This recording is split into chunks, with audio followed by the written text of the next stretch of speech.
Welcome to the Superabound podcast, where vision-led entrepreneurs learn to build a generous business without sacrificing what matters most. You are listening to episode 361, How to Finish What You Start Without Burning Out. Hello, welcome. I'm recording this for you today in the hot summer, and I really wanted to follow up to some of the conversations we've been having over the last couple of episodes, because I realized that one of the struggles for many business owners, visionaries, leaders who do creative work is that not all of us are incredible at finishing what we start. I think in order to achieve a certain level of success, you've definitely figured it out. But what I've noticed over the years of working with entrepreneurs and what I've noticed with myself is that often the way visionaries kind of get to the finish line is not very humane. It is not always loving. It is often pressure fueled because there's a deadline. There's often self-scolding involved. And I wanted to create a very practical episode for you today about how to finish what you start without sacrificing your well-being or your happiness or your joy. So I'll share kind of where I'm at just for a little bit of context, but I have been in the middle of a very creative process over the last little bit of time. I think the combination of taking the emotional sabbatical this year and really giving myself a lot of space to think about what I want the next chapter of my business and my life to really look like, I think it's given me some interesting paths to try out. So one that I've been talking about a lot is the new Superabound Oracle deck that is so close to the finish line, so close to being sent to production. But here's what happened. I was going through today. Of course, the fun part was creating the art. The fun part was coming up with the cards and the descriptions and all of that.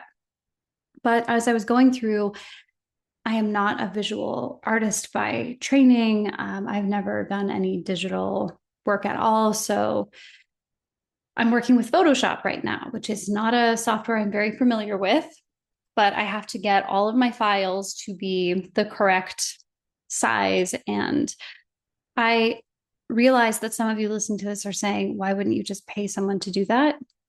It may come to that, but I really wanted to at least play with and see, how hard is it to pop some files into a template. I wasn't totally sure what I want the box to look like. I had some ideas that were just not fleshed out enough to bring someone else on board and say, hey, can you take this over? I very well might do that.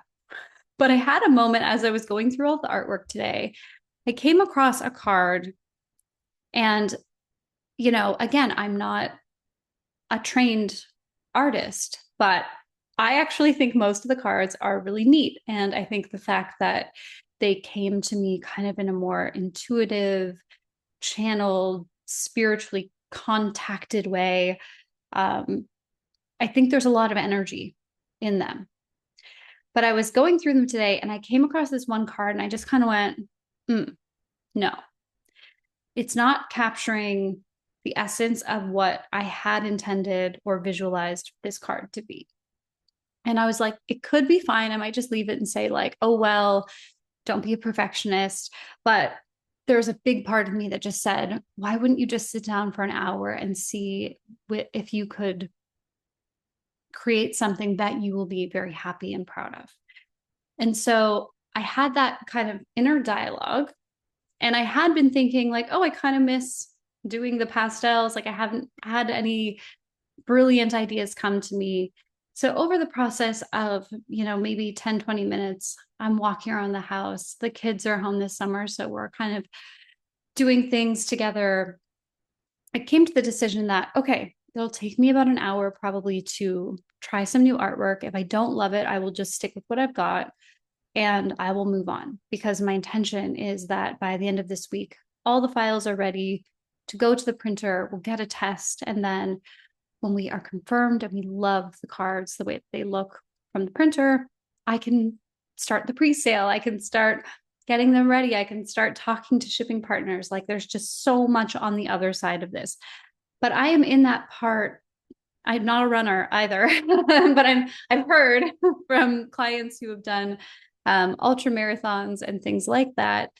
You get to this point where you are really far into the race, but you just don't really want to do it. You start questioning, like, why am I doing this? Does this even matter? All of that sort of stuff comes up. And yes, I am a coach. I have a lot of mindset tools. I understand the static that can come up when you are doing one of these long-term, high output projects and you have no idea how it's going to be received on the other side of that. There's a lot of investment into making this happen with no guarantee of any return, whether that's financial or, maybe it won't have the impact that I'm hoping it will have. Maybe it won't help the people the way I hope it will. So I was kind of just having this little internal moment as I'm walking around and I was watching it happen. And I decided, okay, I am going to take an hour. I'll find it in the day, today or tomorrow. It will get done. I'm going to move on with what I was doing. But it occurred to me that I know many people where that speed bump, that pothole might really derail them. And I think that is maybe the difference between business owners who've been around for a while, leaders who have seen a lot, people with a lot of experience coming up against challenge after challenge after challenge, and somebody who is maybe brand new to this particular spiritual path of running or leading a business. There's a certain amount of resilience that gets built up that helps you figure out for yourself how to get to the finish line. And as I already mentioned, a lot of people get to the finish line by just like putting their heads down and saying, I'm going to do an all-nighter. I'm going to push through this. I have been there. I have done that. Don't recommend it. It's not the most fun, but there's something a little bit alluring. Like you feel like totally a badass when you push through and fight through and all of that. I used to really think I thrived on that kind of energy. As I am getting older and hopefully a little wiser, I am now seeing just what lies on the other side and the amount of recovery that approach takes. So I'm going to kind of really start with, I assume you already know how to burn the candle at both ends and push through to get to a certain milestone or to cross the finish line. I want to give you some other potentials because I know that there are going to be probably times, if you are writing a book and you are working with a publisher, there may come a time where if you don't get your manuscript in by that deadline, you no longer have that deal.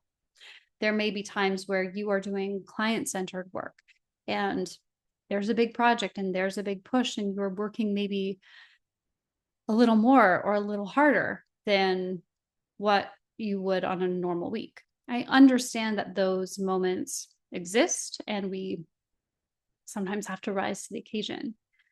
But I am more interested, for at least for myself and for my clients, in how we make sure that in those hopefully we make sure that those instances are rare, first of all, but in the rare instance where that is what you need to do, that it is not so depleting and you are not like, the cliche of like, you're not pouring from an empty cup or burning fumes or any of that.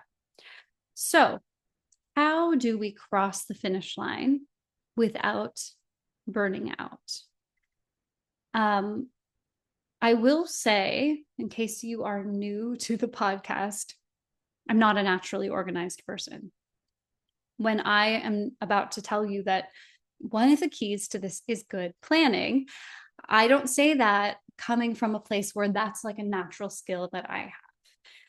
I have really had to train myself to work backwards, to go to a place where, okay, if I want to hold my Oracle deck in my hands and be selling it and talking to people and producing the videos and the bonuses, by the time my kids are back in school, I don't know that that can even happen because I'm not in charge of the printing schedule. But if I want to have it out for the holidays, let's say, there are things that need to happen between now and then, and I need to start working backwards with that. One of my kind of internal lanterns that I'd like to light is having the project out of my hands and to the next stage of its journey by the end of this week. How am I going to do that without burning out? I'll share one idea that I just gave a client, and they were really surprised at how well this worked. But if you feel like, okay, I am going to have to work outside of my normal hours, if there's a way to make some of that feel a little kinder, a little bit more luxurious, I'm all for that. So for my client, it was reviewing things. It was more of an admin task that she really just didn't feel she had the time and the energy to train somebody else to do. But she also didn't want to be sitting at her desk until 9 p.m. every night. She decided, and we talked about this, that it would be fine to do this type of project watching a TV show, maybe with a glass of wine. So we called it her wine down at the end of the night. And she had given herself actually 2 weeks to complete the project. So she was going to do a couple of these admin tasks every night and think of it more as decluttering in her business rather than some vital, stressful thing. The very next day, after we had discussed her approach, she told me, oh, I actually did 5 times more than I thought I was going to do over a glass of wine and a TV show. This project will be done by the end of the week. And that kind of brings me to the second part. So the first idea is to try to pair some of the extra work with something that you find delightful, soothing, comforting. I have a client who has a special chair that she will sit in when she is doing, kind of busy work, but she makes sure that her space is very cozy and that she's very comfortable so that it doesn't feel like some rigid, strict thing she's doing at her desk. The second part of that is actually a mindset tool. It is thinking about how you want to really approach yourself around time. So maybe when you've had people around you, you've had team members, you've had other businesses, you might have fallen into the illusion that various things take a lot of time. I was under that illusion when I started my business. Someone told me that it took them a week to write a blog post.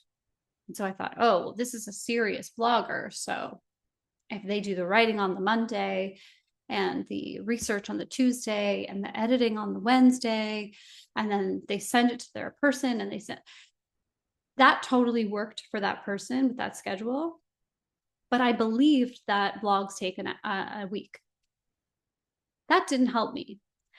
I also used to believe podcasts take 8 hours to create. And some of you I know do this. If you have a podcast, you think you have to write a whole script for it, that you have to, line up interviews, you have to do some really deep editing. This is just like such a myth of podcasting. And I didn't realize that until I was about a year into my very first show. and I had to get on a plane. And I was like, I don't have 8 hours today. I have 30 minutes. I turned on recording. I said what I had to say. I didn't edit out my ums, my ahs, my spaces, or, just when I had to take a breath to think. I just let it be. And nobody noticed, and it was totally fine. So, or maybe they did notice and they stopped listening. I don't know. I don't care. But I realized that I could do this in a different way. And I think that relationship with things don't take some standard set amount of time. There are certain professions where that's not true. If you are a massage therapist and someone buys a 60-minute massage, it should take 60 minutes. Don't say, oh, I can get this done in 45. You will not have happy customers.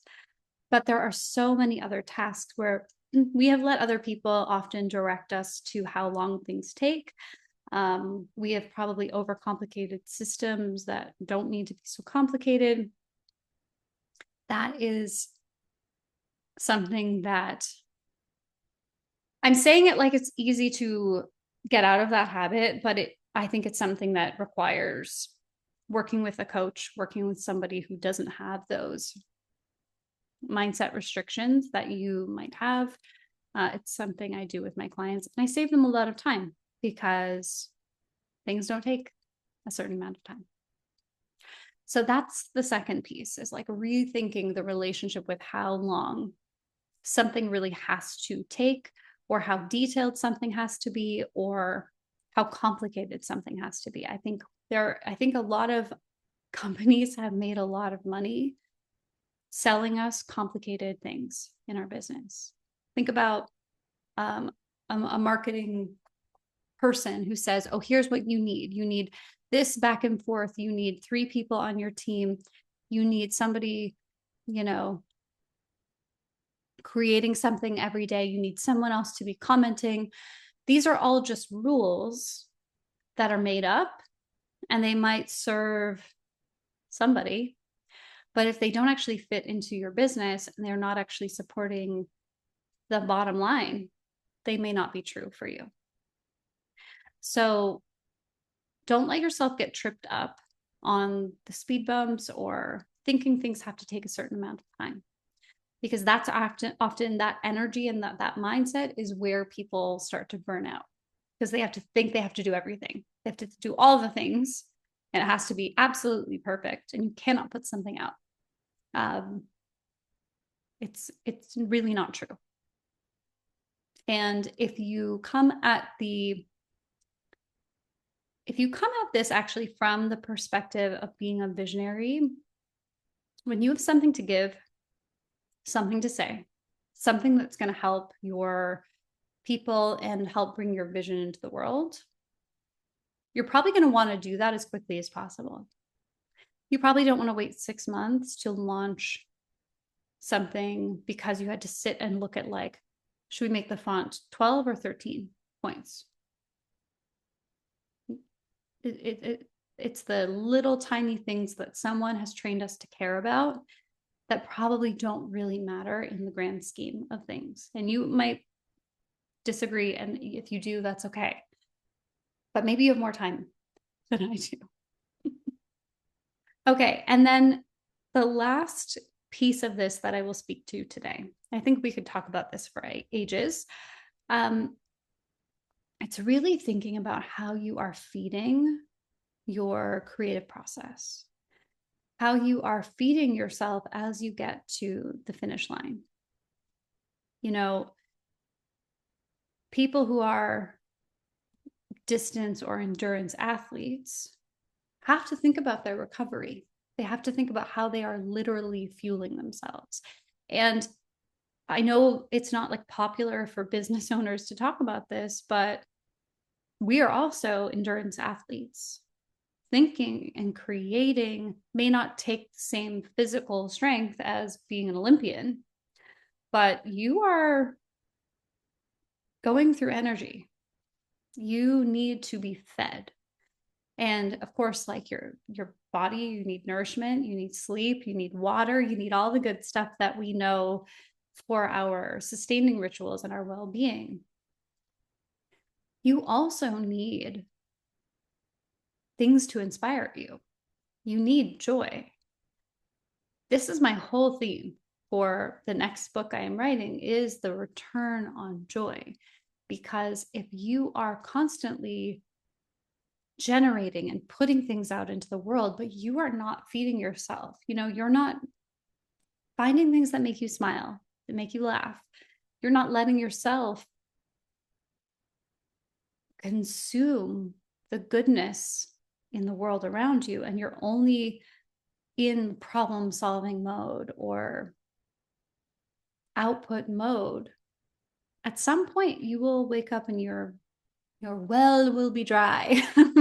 That is how people burn out, is when you're not feeling some kind of reciprocity from what you are putting out to what you are getting back in. And I know that that's very tricky often for visionary people, because we're the lucky ones, right? Like, we figured out what we want to do in the world, what our purpose is, what we want to contribute. There's often like so many ideas and lots of inspiration flowing through. But there comes a point where you also need to make sure that your personal filter is very solid, because you cannot say yes to every idea the muse offers you. You cannot say yes to every opportunity hoping that it's going to take you further. You have to learn to filter out the things that are not for you or not for you right now, and really care for your well-being to the same depth, to the same level as you care for everything you're putting out. And I know that that is hard. It's not as exciting to say, oh, I really need a nap right now, as it is to, like, go work on an Oracle card. One is definitely more exciting than the other. But I know for me today, when I look at how much creative output that's been happening in the last couple of months, I have to kind of rein myself in and say, maybe we do that after laying down for 20 minutes. Maybe we do everything else that is needed. We take all the pressure off and we do it tomorrow. You give yourself grace. That's actually, I think, if I just had to sum it all up, how you get to the finish line without burning out is with grace, with room to breathe. Not by going easy on yourself. I think that's the thing people hear, but give yourself grace. They think, oh yeah, that means go lay on the couch for 7 hours. That's not what I'm saying. It's saying, how can you make progress and make sure that you have what you need so that that happens in a way that is as gentle and flowing as possible. I guarantee you'll approach this differently if you try that. So I hope that this has been helpful. I'd love to hear what you think.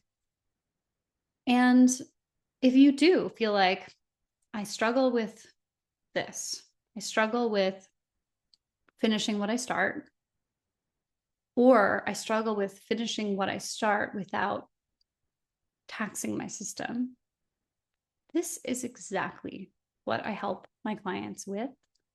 And the best way to open up to figuring out what strategies, what mindset tools, what you actually need is to begin with a discovery session with me.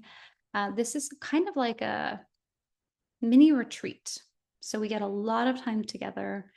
It is a real session. It's not a sales call, like pretending that it's a session. It's an actual session where we get to the bottom of what it is you need, what it is you want to create, and how to do that while you have the whole life success that you want and what I believe you deserve. So you can learn more about that over at besuperabound.com/consultation. This is what I'm doing these days. Instead of consultations and sales calls where we talk about coaching, you start with this start session. You learn what you need for that day. We coach, we talk. I might even pull some oracle cards for you. And you walk away with a real plan and real mindset tools. And then, of course, if you love it, we can talk about what it looks like to work together in the long term, but that is not the main event. It is not even really part of this session. It is about getting you on the path you want to be on and figuring out how to do the work that you want to do in the world while you enjoy your life. So if you're interested, I can tell you all about that over at thesuperbound.com/consultation. You'll get all of the information. You can ask me any questions you have by emailing me, and I will talk to you again soon. Take care.